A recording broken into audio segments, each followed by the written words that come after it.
Work. Work is defined as the product of the applied force, and the distance moved in the direction of the force. Hence, work done is the force F, that acts on an object causes the object to move through a distance s, in the direction of the force.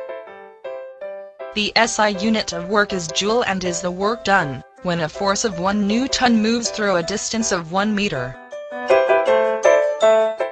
Work is done when a force alters the direction of the object, to move towards the direction of the force applied. No work is done when a force is applied but no displacement occurs.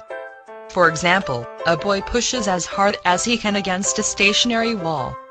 In this situation, no work occurs because the force exerted on the wall produced no displacement. Work is also not done when an object undergoes a displacement with no applied force acting on it. For example, a satellite moves at a constant velocity in space. The work done is the product of the component of the force, in the direction of motion and the distance moved if the direction of the force, that acts on an object is different from its direction of motion. When pushing a trolley, the direction of force is same as the direction of displacement. The displacement, s, is the total distance of the trolley that had moved from its original place.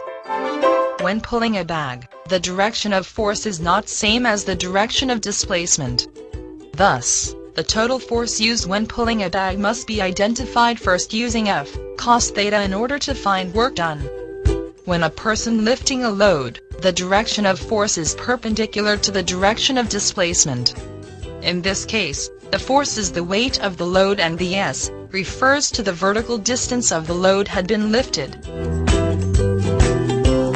Thank you for taking time to watch this.